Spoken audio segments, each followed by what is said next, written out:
পথাৰখনৰ মংগলতে ৰাজ্যৰ মংগলতে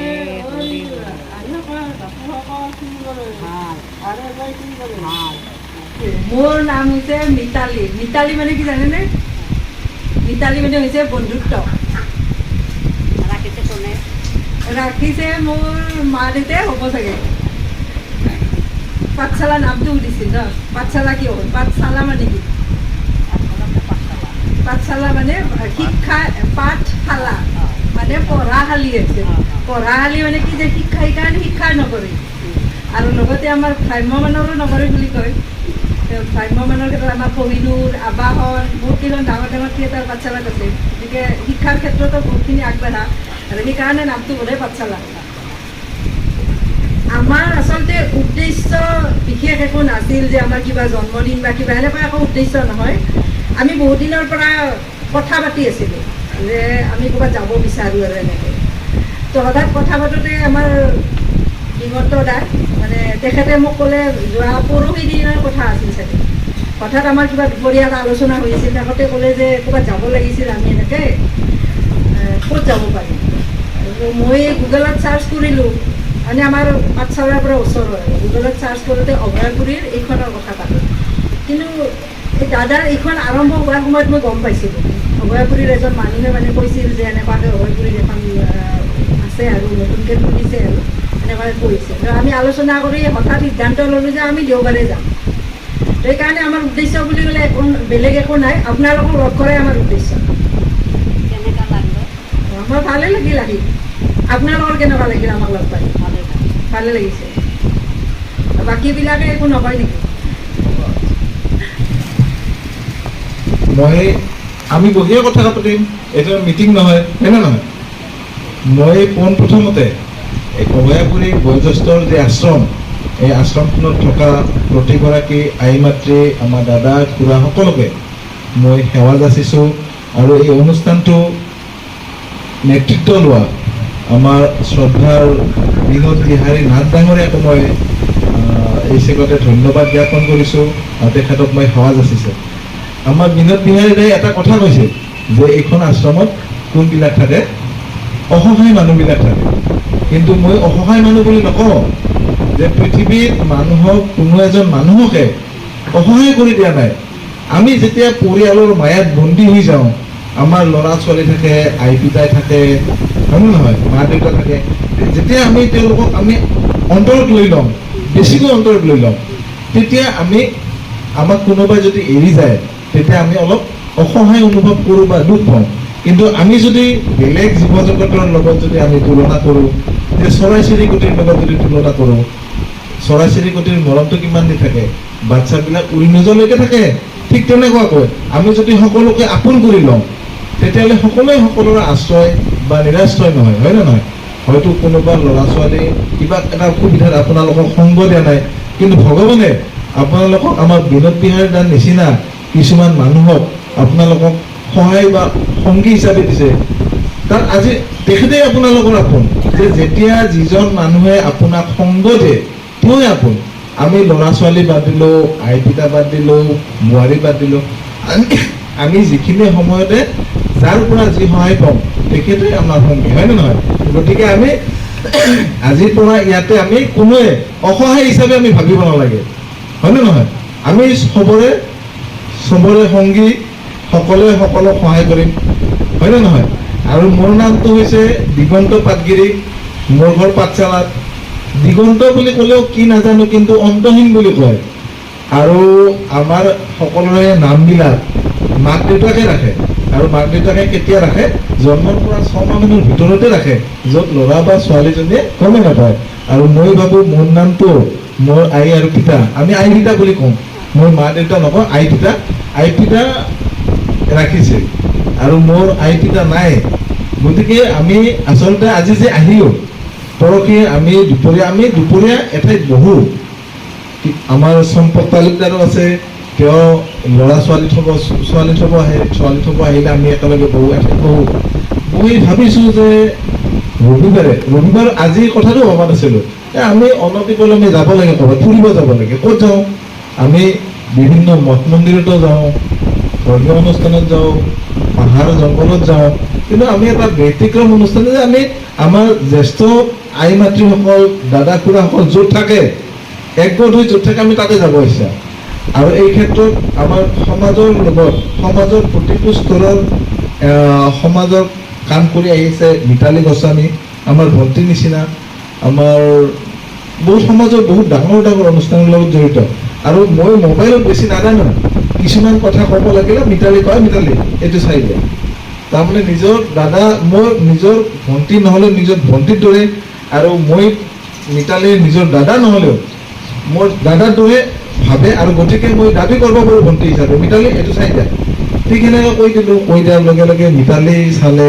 অভয়পুৰীত মিতালীৰ আলহীও আছে, আৰু আলহী থকাৰ কাৰণে যে মিতালীক কৈ দিলোঁ যে আমি অভয়পুৰীত যাম, কিন্তু কেতিয়া যাম মিতালীয়ে কৈ দিলে যে প্লেন কৰি থাকিলে নহয়, যে তেতিয়াহ'লে এটা কাম কৰোঁ, দেওবাৰে যাওঁ। মিতালীৰ ল'ৰা এজন আছে, আৰু মিতালীৰ ল'ৰাজন গুৱাহাটী ইউনিভাৰ্চিটিত পঢ়ি আছে, সি সৌভাগ্যক্ৰমে পাঠশালাত আছে, আৰু মই ভাবিলোঁ যদি আজি আহিব পাৰে তাকো লৈ আহিম, কিন্তু 6 তাৰিখে পৰীক্ষাৰ কাৰণে সি আহিব নোৱাৰিলে। আৰু যদি ভগৱানে সহায় কৰে নেক্সট আহিলে ল'ৰাজনো আহিব। আৰু আজি যে আহিলোঁ, আমাৰ কোনো উদ্দেশ্য নাই, না আমাৰ জন্মদিন আছে, না আজিৰ দিনটো আমাৰ বিশেষ দিন। বিশেষ দিন হয়, এইটো কাৰণতে বিশেষ দিন হয়, আপোনালোকৰ নিচিনা মানুহৰ লগত আমি যেতিয়া লগ হ'ম সেই দিনটো আমাৰ সদায় বিশেষ দিন হৈ থাকে। আৰু আপোনালোকক মই এটা কথা ক'লোঁ, আপোনালোকে কেতিয়াও অসহায় বুলি নাভাবিব হা। আপোনালোকৰ যদিও কিছুমানৰ ক্ষেত্ৰত অসহায় বুলি ভাবে, কিন্তু ভগৱানে আপোনালোকক সহায় কৰাৰ কাৰণে কিছুমান মানুহ পঠাইছে। আৰু এই ক্ষেত্ৰত আপোনালোকক মই এটা কথা কওঁ যে আমি যিমান পাৰোঁ অলপ দূৰ হওক, তথাপিতো আমি সদায় আপোনালোকৰ ওচৰত থাকিবলৈ চেষ্টা কৰিম, যদি ভগৱানে দিয়ে। এইটো চব ভগৱানৰ ইচ্ছা। আজি যে আমি এইখিনি ঠাইত আহিছোঁ, ভগৱানে যদি এইখিনি সুবিধা নিদিল হয়, আমি আপোনালোকৰ ওচৰত থাকিব নোৱাৰিলোঁ হয়, হয় নে নহয়? গতিকে কথা দিলোঁ, ভগৱানৰ ওচৰত প্ৰাৰ্থনা কৰিলোঁ, আপোনালোকে সুস্থ শৰীৰে থাকক, আমি মাজে মাজে আহিম, তামচা ফূৰ্তি কৰিম, কথা পাতিম, ঠিক আছে? বাকী সকলোকে পুনৰবাৰ মই সেৱা যাচিছোঁ, সকলোৱে সুস্বাস্থ্য থাকক। আমাৰ বিনোদ বিহাৰী নাড্ডাক মই ভগৱানৰ ওচৰত প্ৰাৰ্থনা কৰিছোঁ, তেখেতে যাতে আৰু বহুত বছৰ আপোনালোকৰ নিচিনা মানুহ সেৱা শুশ্ৰূষা কৰিব পাৰে, এইখিনি প্ৰাৰ্থনা কৰি মই সামৰিছোঁ। ধন্যবাদ।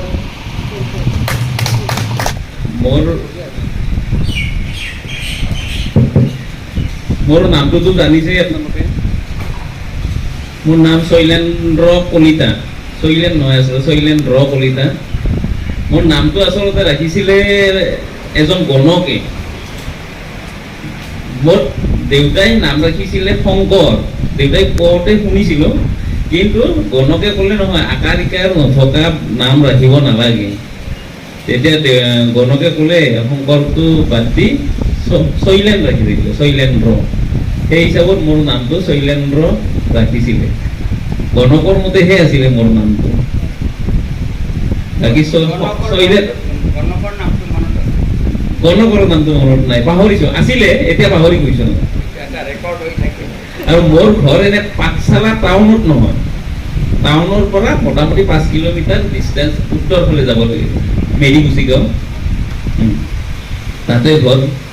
আমি নদীপৰীয়া মানুহ, টাউনৰ মানুহ নহয়। আপোনালোকতো ইয়াতে আহি টাউনত লগ লাগিছে, ক'ৰ পৰা আহিছে, গোটেইবিলাকৰতো জেগাবিলাকো বেলেগ, আজি এটা পৰিয়াল হিচাপে আছে। কিন্তু মই ভাবোঁ, মই যিটো পৰিৱেশ দেখিছোঁ ইয়াতে, এইটো পৰিৱেশত হয়তো ঘৰত গ'লেও আপোনালোকক এনেকুৱা এটা ধুনীয়া পৰিৱেশত লগ নাপালোঁ হয় কিজানি। যি ধুনীয়াকৈ দেখিছোঁ ইয়াত, পৰিপাতি সাজপাৰ আদি কৰি, হয়তো আপোনালোকৰ ঘৰত কাৰোবাৰ ঘৰত যদি গ'লো হয়, ইমান ধুনীয়াকৈ কিজানি দেখা নাপালোঁ হয়। কাৰণ আমাৰ ঘৰতো আমাৰো মা বুঢ়া, মায়ে কেনেকৈ থাকে সেইটো এতিয়া অনুভৱ হৈছে, আৰু আপোনালোকক ইয়াত দেখি এটা অনুভৱ হৈছে, কি ধুনীয়াকৈ আছে দাদাই, কি ধুনীয়াকৈ ৰাখিছে আপোনালোকক, আৰু ভৱিষ্যতে এনেকৈ ৰাখক সকলোকে। তাৰে আশীৰ্বাদ এটা মানে ভগৱানৰ ওচৰত প্ৰাৰ্থনা জনাই মই মোৰ কথা সামৰণি মাৰিছোঁ। ধন্যবাদ।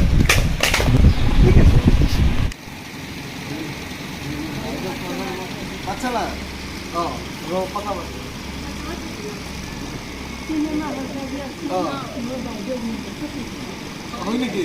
আচ্ছা আচ্ছা শৰ্মা আদি আৰু চিনে মোৰ লগত চব্বিছ শৰ্মা বাইদেউ ভিতৰত কথা পাতি আমি চব কায়ো অসহায় নহয় প্ৰথমতে ক'লোঁ আমি চবৰে চবৰ সহায়কাৰী টেনশ্যন ল'ব লগা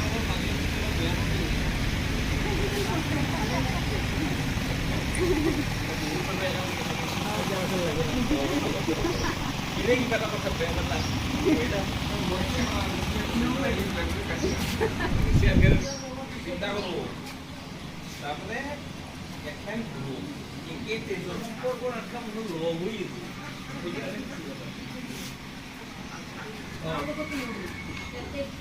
আপনি মই একো লগত লৈ নাযাওঁ এই জেগেই দিন নেকি মনটো যেতিয়া আনন্দ তাত বাহিৰে গ'লে একো নাই হয়নে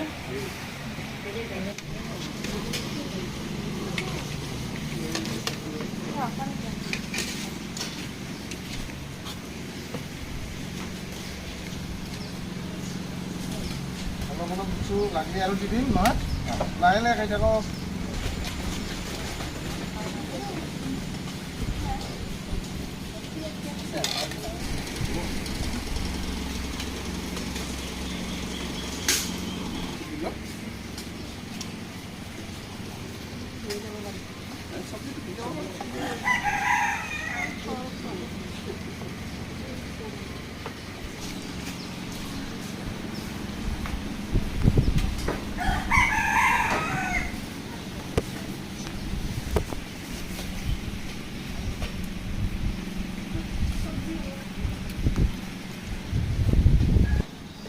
লাহে লাহে লাহে লাহে খাব অলপ গৰম বেছি আজি সদায় খাব নিদিয়া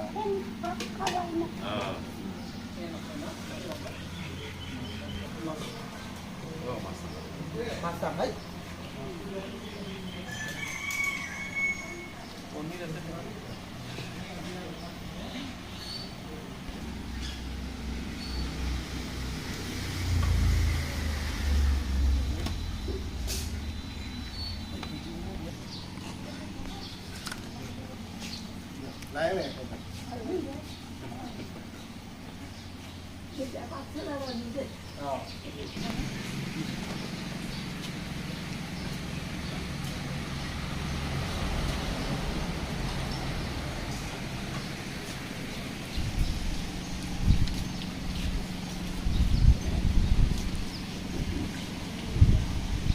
চালু ইহা এটাকে দিবা হবে